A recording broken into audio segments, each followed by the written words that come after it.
Hey, it's Mirella Manelli, and today I'm going to show you how to achieve this coppery brunette shade utilizing a Teasylight platinum card technique using all Kenra color. Now let's go ahead and get started. So what are we going to be doing today?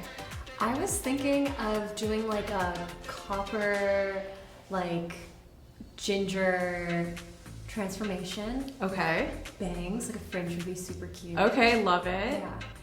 And then as far as the length that you have now, do you want to keep most of it or do you want to trim some of that up I as definitely well? want to trim some of it off. It's getting really, really long, so probably like, or maybe even shorter. Like around here. So kind of taking off all these dry ends. Yeah, it's very fried right now because I have bleached it a few times, so Okay. definitely. Okay, that was gonna be my next question. So when's the last time that you got it done? Because I see some, like definitely a bleach in tone, but then I also see some highlights going on here. Yeah, I got some highlights in February, I think, and then before that, I got this in August, and then before that, I had my first round of bleach, I think, sometime in November or December. Okay, so we have a lot of bleach Yes. on the hair there. Okay, great. Well, what I'm thinking for you, if you're wanting to go more of like a, would you say like a golden apricot-y type of color? That's like the perfect description. Okay. So not too copper and not too natural. Yeah, I want something that doesn't look brassy, because I know that's always a risk when you go like copper, apricot color. Something that looks intentional, because I know sometimes like really dark Asian hair can go really brassy or really orangey, and that's not the type of like copper that I want. Are you wanting like a solid copper shade, or are you wanting more something that's dimensional with depth? Yeah, I definitely want something with dimension. Okay. That's what I was trying to do here with the highlights. Okay. But there's like, you know, too much banding going on. I just want it to be like a smoother transition. I can see the bit of banding here and then a little bit of the highlights as well. So I can see like the attempt to blend it. Yeah. So being that you're so blonde and so light, now that we've removed a lot of that background color and natural undertone in the hair, we also need to kind of go back in and fill it. So what I'm suggesting, since you want to do some dimension and also break up what's going on here, I would go in with a pretty heavy Teasylight throughout, so that way we can keep some of your natural going on in here, and then break up this line of demarcation and create more of a smooth transition throughout.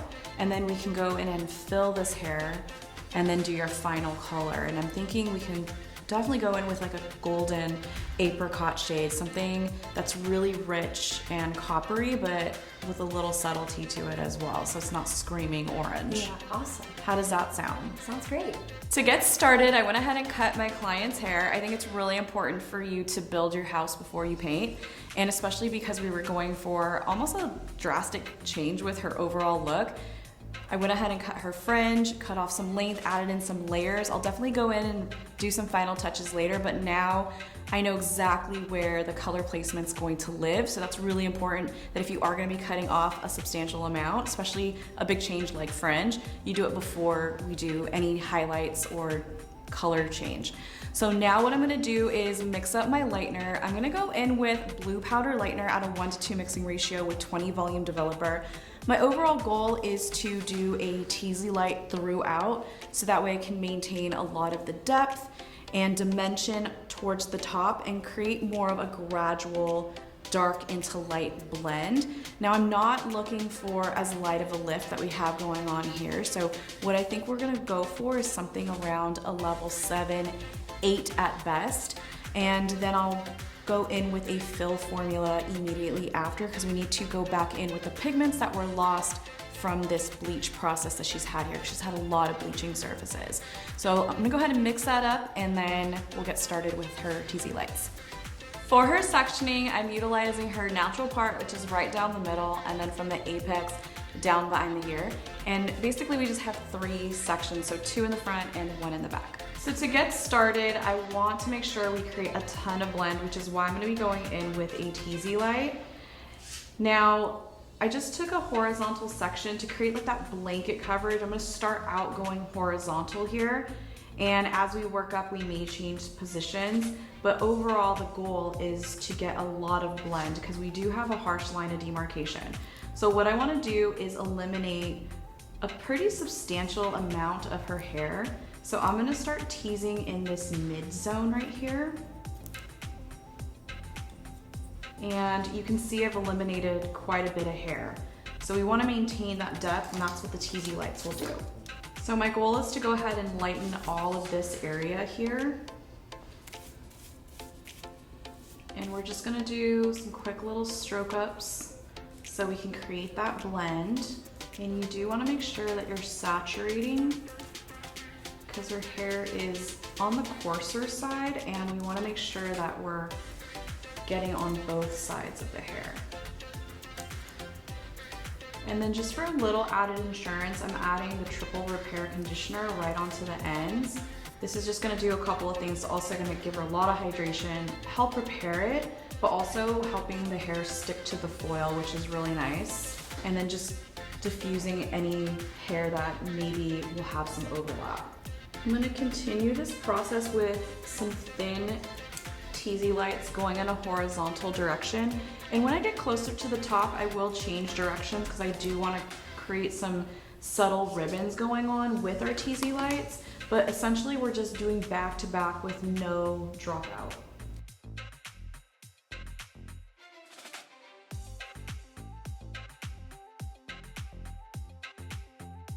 So now that I'm moving up towards the top of the head or the middle part of the head, I'm starting to change directions a little bit, and that's because I want to also work parallel with the hairline. So right here on the outside of the back of the head, I'm going in with some diagonals. So that way when she pulls her hair up, we're gonna get a nice blanket coverage in that direction as well.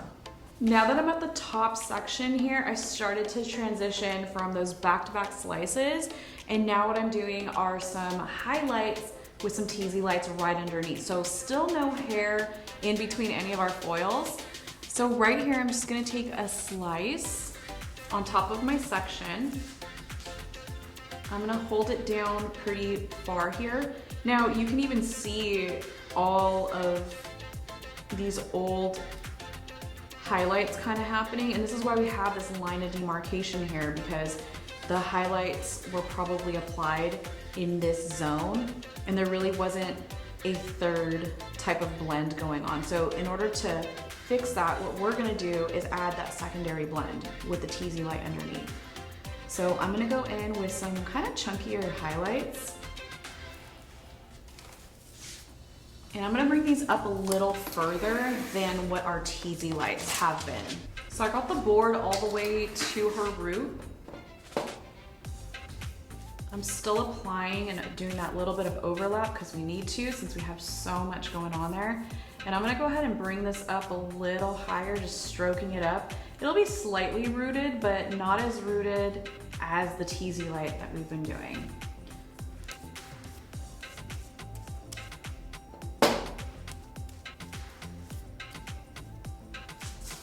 So once I have that on, in order to isolate it, just so I know which one's the highlight and which one's the Teasylight, I'm gonna go ahead and tri-fold this. Flip this one up. Now I have this entire dropout here. So what I'm gonna do with this one is tease the entire section.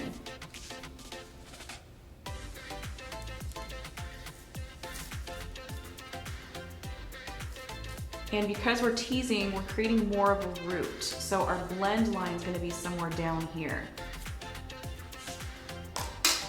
So overall, we're correcting that line of demarcation that we had.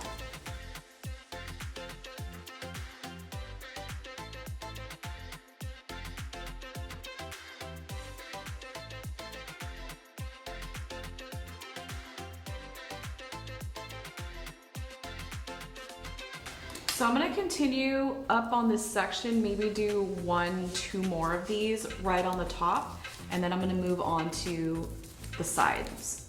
Now that I'm done putting in 1,000 foils in the back, I'm gonna go ahead and start working in the front, but overall, just to kind of give you a little recap here, I put in a ton of back-to-back slices, teased slices, all on the underside. It was just more of a technique so that we can kind of get through it really quickly, and then adding in those dimensional type of highlights towards the top where it's going to be a little bit more visible. So now that we're going to work on the front, we're going to utilize the same technique, but we're going to be working parallel with the hairline. So now we're working right here on the front, and we're gonna leave her bangs out completely separately. I will throw in a few little highlights in here, but I don't want that to necessarily be the focal point right now. We just really need to go through and correct a lot of this banding that we have going on, because we have this bleach in tone and the highlight over this band and then some new growth. So we got a lot of things kind of going on. So the best route to go about this is to pull the hair up, see how the natural hair is falling, and I want to go in parallel with that hairline, and that way when she pulls her hair up, we're gonna get a really nice blend. So that's really the reason why I like working parallel with the hair. So for this section here, we're just gonna go in with a Teasylight because I want, again, that blanket coverage with this. So for these ones, I am gonna go up a little higher because we're right here on this hairline. And a lot of times the hair is a lot more finer through the hairline, so this almost kind of emulates a baby light. So I'm totally okay going up a little higher with that one. For my next section, I'm gonna go in diagonally. The goal is to pizza slice these diagonally until I get horizontal on the top, so we get that blanket coverage coming over. So for my next section, let's go ahead and do another slice here. And you'll see that it is kind of pizza sliced. It's a little thicker down here and more narrow towards the top here. And I'm still gonna go in with some teases here because the overall goal is just to get her really bright and blended underneath.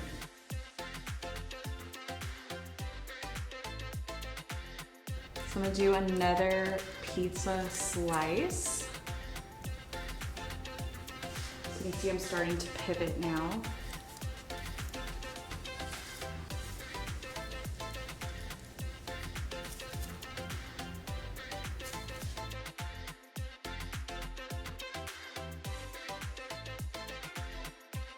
And now I'm gonna go horizontal. So you can see all of our foils just kind of start to shift as we move up. I'm gonna do one more slice here and just go ahead and tease this.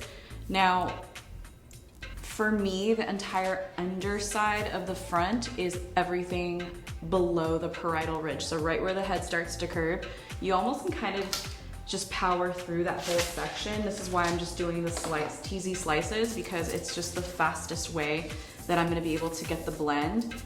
And it's almost kind of a waste of time and energy to go in with highlights and Teasylights because no one's really gonna see those. So your goal is just to get a nice foundation on the underside, and this is just the fastest way that I can do it. Now that I've powered through all of those, this is where I'm gonna start incorporating those highlights with the background of the Teasylight. So a good indication of this is just you can go like 2 fingers deep with this one, maybe a little less depending on the density of hair that you're working on. So I'm gonna start out with a slice, weave at the bottom here. And I want mine to be kind of ribbony. So I'm taking little bigger pieces. And I'm gonna go ahead and drag this up a lot higher. The goal too with highlighting this dark of hair is you really wanna make sure that you have saturation and you're packing on that lightener. So it should look like you have a lot of lightener going on because this hair does tend to absorb a lot of the product. So the more hydrated you keep it and the more product you have on it, the more that you're allowing for that bleach to really do its job and get to its lightest potential. So now that I have that piece, I'm gonna flip that one over and we're gonna tease this entire section because this one's gonna live a little lower. So we're creating different variations of how high and low each of the lightener pieces live. So I'm gonna continue on through this top section and do the same thing to the other side. Now that I'm all done with the front and the sides, it's time to focus in on her fringe. Now for her fringe, we're just gonna add in a few little highlights, but I definitely want there to be a little bit of a blanket coverage. And the thing with the fringe is you wanna make sure that you're still allowing for a background shade. So we're gonna add in just the tiniest little sliver of her natural shade right behind. It just creates a very beautiful background for the final color that we're gonna do.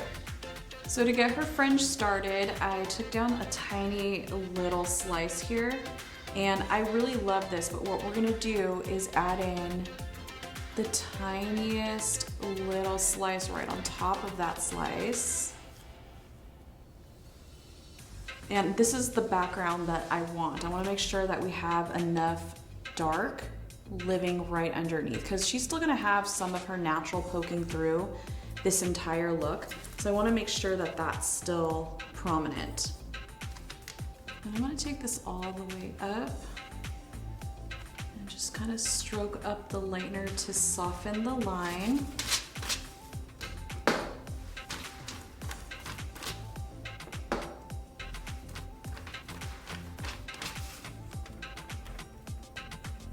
And I'm gonna continue working up this fringe until I have the entire section complete.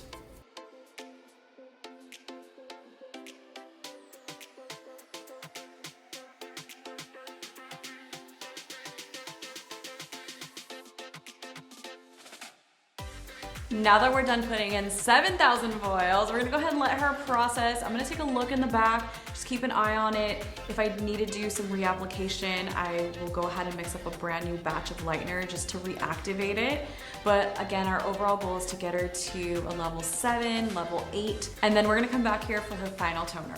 So it's been about 30 minutes, and I went ahead and removed her foils and reapplied in some areas and just removing them as they are done processing. So I think we have a really great canvas, and as a matter of fact, she got lighter than expected in that short amount of time frame. So we have a really light canvas and something really even, but now what we need to do is fill the hair. So I really love doing this when doing any type of red or copper shade or anything that's really rich in color. Filling the hair back with those pigments that were lost so we have a nice even canvas. Because think of like painting a red shade or a copper shade onto a white wall versus a brown wall. We're gonna have a very brighter end result on the whiter wall, so we just want something really rich. We're gonna need to fill it first, so that's what we're doing right now, is putting that pigment back in. So I decided to mix up some Demi-permanent with 6C and 8N. So this color combo is giving us that copper base while replacing all three of the primary colors in the N series. So that's all gonna mix together, again, give us a nice even canvas, still with tons of dimension. And then after we're done with the Demi-permanent, we're gonna 100% dry her and then go in with our final color. So I'm just gonna apply this right on that highlight line, from the highlight line all the way down to the end. And just to make sure that we're thoroughly saturating, I do like to comb that through as well. Now the direction of how you put this in, whether it's diagonal or horizontal, it just really doesn't matter. To be completely honest, you can even do this process right at the bowl. And once I get this on, I'm just gonna let it process for 15 minutes. And you can already see we got a really great result. We definitely diffused that really harsh line of demarcation that she had prior, just by adding in these Teasylight slices. And then also the highlights on top. So anytime you're doing red or copper, just remember that it's totally okay for you to either fill the hair to kind of prime it for the final shade, or you can also do what I like to call a double dip. So after doing your red shade, you do one more glaze on top of that. So in this case, we're just kind of doing the opposite. But either way, you're just double loading all of those really rich pigments. So I'm gonna do the same thing on the other side and also through the front.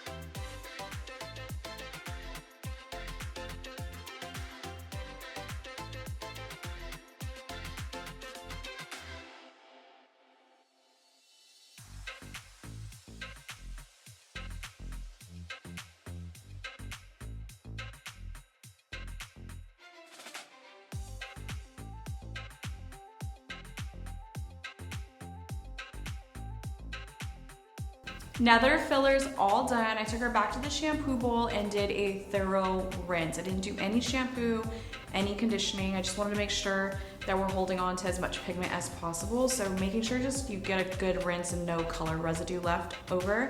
And then I 100% blow dried her hair, ready for her permanent color. So before we even do that though, I'm gonna go in with the Porosity Equalizing Spray. Now I love this before any color service. This is going to help bring the hair back to that happy place of 4.5 to 5.5. And this is gonna help with even color absorption throughout the hair. So you can put this on wet or dry hair. That's why I really love it so much. And you're just gonna spray a generous amount throughout. And this is gonna really help with those porous ends that she has. Now I'm gonna go in with her final color. Now I am gonna be using permanent, and the reason why we're gonna be using permanent is because I do wanna lift the virgin hair in between these highlights.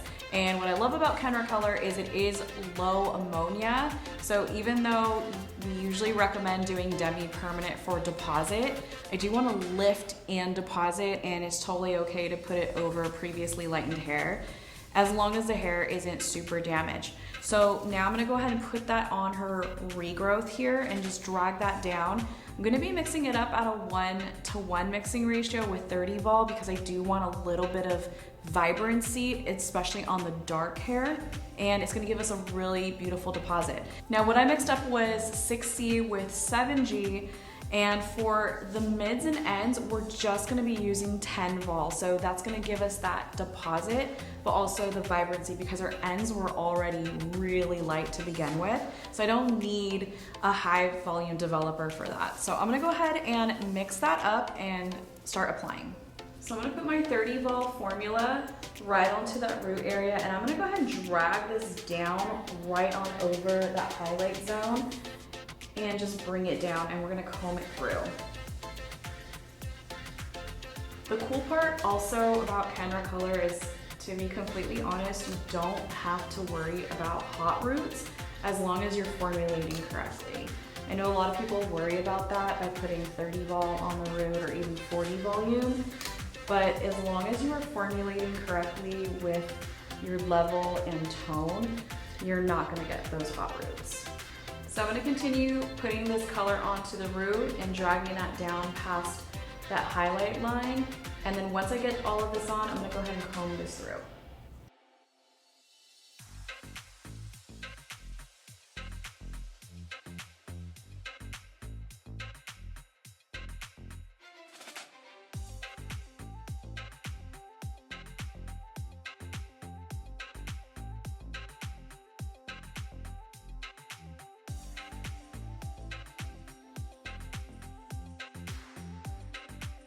Now that I have our roots on, I'm gonna go ahead and apply my 10 volume formula right onto these mids and ends.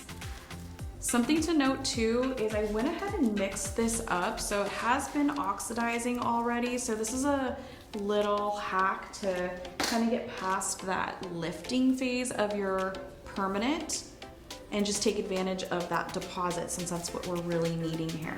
And I'm not gonna start my processing time until I am 100% done with my application. Now the maintenance on this type of look is actually really simple. She can come in sometime between 6 to 8 weeks and then get her roots touched up with just the permanent formula. and then probably refresh the ends with a glaze. That's gonna be the best option. And then in about 12 weeks, you can redo a few highlights throughout the top, and then again do the permanent with a gloss. And here's the final result of our copper brunette shade. I really love how this came together. It was a ton of work adding in a lot of those highlights and teasy lights, but I absolutely love the subtle dimension and depth that it gave. And that filler really did an amazing job at giving us a great canvas so that way we can go in with our permanent shade and give a really gorgeous blend. And I can't wait for you to give this a try behind the chair. And if you enjoyed this video, please give it a like, subscribe, share it with a friend. And for more videos like these, make sure you subscribe to Kenra Professional YouTube channel, and be sure to check out all of the other amazing tutorials right here on this channel, and I will see you in the next video.